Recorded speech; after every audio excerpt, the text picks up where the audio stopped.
जी के web TV के नाजरीन को ज़ुबैर कुरैशी का सलाम पहुँचे। नाजरीन हस्ब मामूल दिन भर के अहम मौज़ूआत आज के बुलेटिन का हिस्सा दीगर खबरें हमारी वेबसाइट पर दस्तयाब। लॉगिन कीजिए www.greaterkashmir.com। तो नाज़रीन आज के खबरनामे का आगाज़ इस खबर से कि शहर श्रीनगर में आज सुबह अली जान रोड पर जंगजू ने एक पुलिस एहलकार पर गोलियां चलाईं, जिसके नतीजे में वो शदीद तौर पर ज़ख्मी हो गया।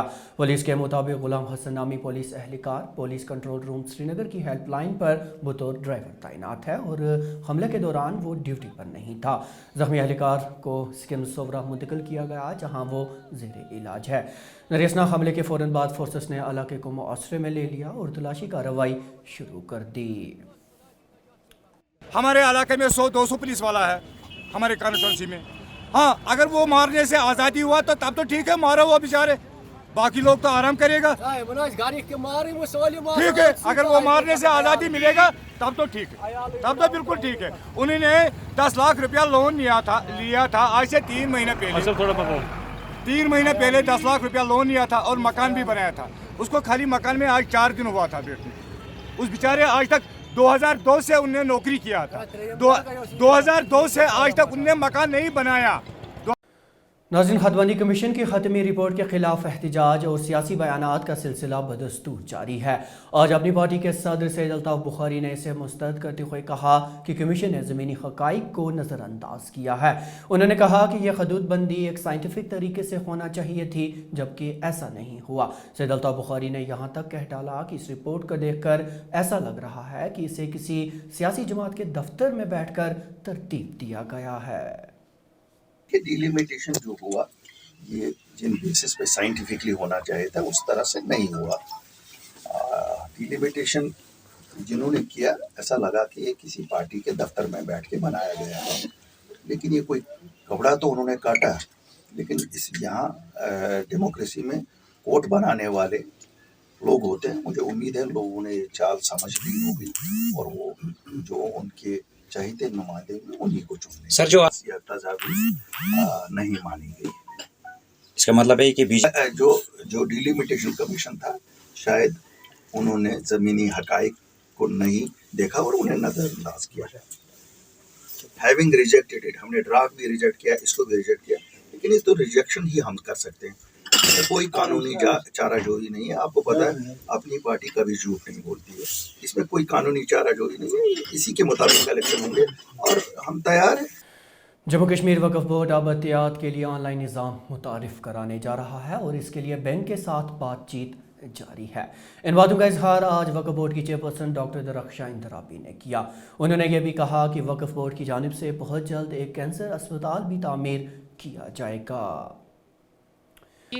हम जो अब कदम उठाएंगे वो आपके साथ साथ ही उठाएंगे, यानी मीडिया जो एक पिलर है वो साथ साथ रहेगा, एक थर्ड आई हमारे साथ साथ रहेगी, लोग हमारे साथ साथ रहेंगे। लोगों के बगैर हम कुछ नहीं करेंगे और इसमें क्लियरिटी आएगी। जो हम पहले दिन से कह रहे हैं ऑनलाइन सिस्टम होगा, जो भी नज़रो नियाज अब लोग दे देंगे वो ऑनलाइन सिस्टम से देंगे। ये हम आज आपसे कहेंगे ऑनलाइन सिस्टम होगा, जैसे बाकी जगहों पे ऑनलाइन सिस्टम है। जैसे बैंक में हम बिजली फ़ीस जमा कर लेते हैं, तो हमारी माएँ बहनें और जो जितने भी हमारी ज़ियारत गाहें हैं उसमें अब एक वेबसाइट हम लॉन्च कर रहे हैं। एक जेके बैंक के साथ हम बात कर रहे हैं, हमने कल भी उनके साथ बात की, मैंने चीफ से बात की, चीफ सेक्रेटरी साहब से बात की, एलजी साहब से बात की, ताकि हम ऑनलाइन सिस्टम के ज़रिए हर एक ज़ियारत गाह में जहाँ पे भी आपको नज़रो नियाज डालना है वो ऑनलाइन होगा, ताकि एक क्लियरिटी आए और हम जवाबदेह बने। जवाबदेह बनना हर एक महकमे के लिए ज़रूरी है, चाहे वो वक्फ है, चाहे कोई और इदारा है जो लोगों के डोनेशन से चलता है। देखिए ये नज़रो नियाज जिसको हम कहते हैं ये बैतुल माल का हिस्सा है, ये बैतुल माल हमारे लिए है और ये अमानत है रब का हमारे पास। दीगर रियासतों में हो रहे फ़िरकावाराना फसाद के बारे में पूछे गए एक सवाल के जवाब में डॉक्टर दरख्शां इंदराबी ने कहा कि हमें एक दूसरे के जज्बात मजरूह नहीं करने चाहिए। उन्होंने कहा कि किसी भी मजहबी मकामात की बेहुरमती जायज़ नहीं है। देखिए मजहबी मकामात हर एक के लिए बहुत इम्पॉर्टेंट होता है और हम तो ये कभी नहीं कहेंगे कि मजहबी मकामात के साथ कोई इख्तलाफ हो या बेहुरमती हो।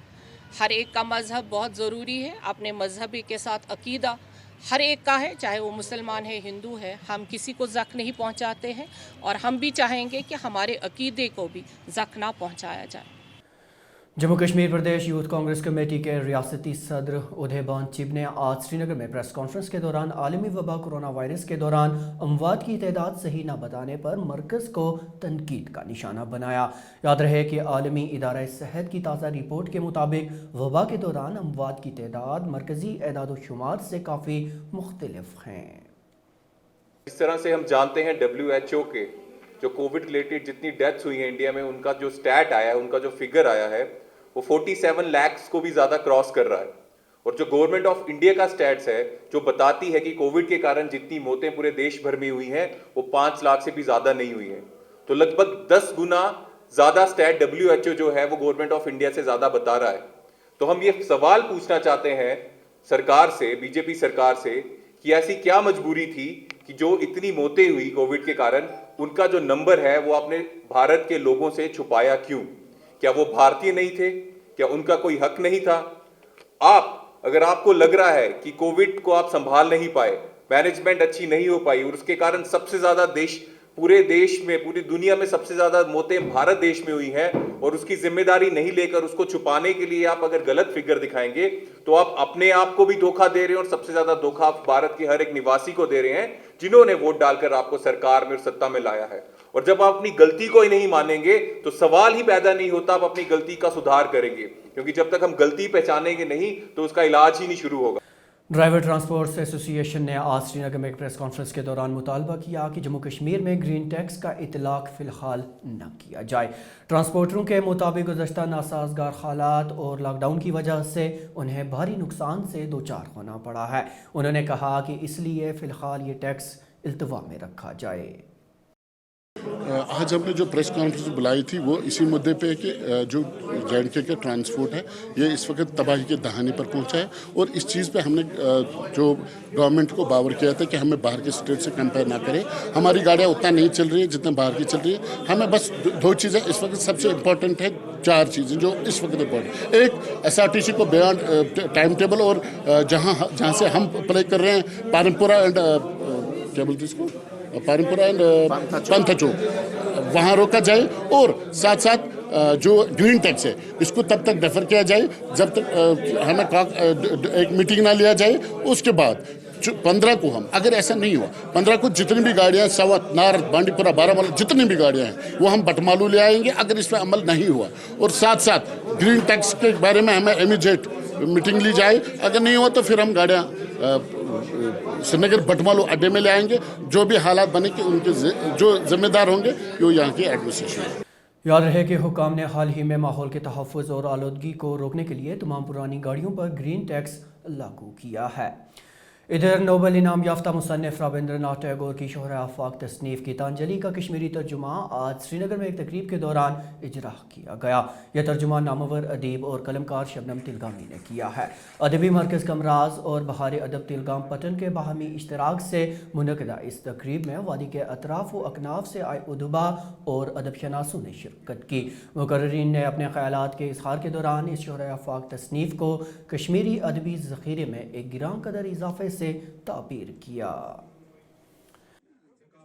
2010 में मुझे साहित्य अकेडमी की जानिब से टैगोर की 150वें जो जयंती थी उनकी, उस सिलसिले में मुझे कोलकाता, जारोशंको और शांति निकेतन जाने का मौका मिला। तकरीबन मैं 10 दिन वहाँ पे रहा। वहाँ पे मैंने बहुत कुछ जानने की कोशिश की टैगोर के बारे में सुना बहुत कुछ और जानने की भी कोशिश की। उन जगहों पे मैं गया जहाँ पे टैगोर रहा है, तो वहीं पे मुझे जहन में ये ख्याल आया क्यों ना मैं इसका तर्जुमा करूं। जब मैं कश्मीर आया तो कश्मीर में मुझे मोहम्मद हसन आसन साहब थे यहाँ पे, जिनके बारे में आपने सुना होगा, वो बहुत ही पुरखलूस अदीब और शायर थे। उन्होंने मुझे मशवरा दिया कि आप गीतांजलि का ट्रांसलेशन शुरू करो। तो इसके चंद वक्त गुजरने के बाद मैंने गीतांजलि पे काम शुरू किया। बहुत सी जगहों पे मुझे मुश्किलात का सामना करना पड़ता था, जो मैंने अपने कहीं पे उस्तादों से मशवरा लिया। कभी कभी मुझे ऐसा लग रहा था कि शायद बंगाली में, अगर इंग्लिश में ये वर्ड है तो मैं कोशिश करूँगा कि बंगाली में असल जो मकसद टैगोर का रहा होगा वो क्या रहा होगा। तो मैं उस वक्त यहाँ पे बंगाल में मेरे दोस्त जो हैं मित्तल दत्ता साहिबा हैं और ये शांतनु मुखोपाध्याय हैं, तो मैंने उनसे उस वक्त राब्ता किया। तो मैं उनसे पूछता था उस बारे में, किसी लफ्ज़ के बारे में माने इसका मकसद, तो मैंने इस तरह वो कंप्लीट किया।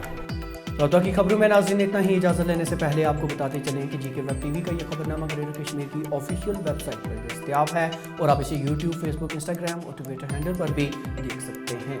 ज़ुबैर कुरैशी और जीके वेब टीवी की पूरी टीम को दीजिए इजाज़त। खुदा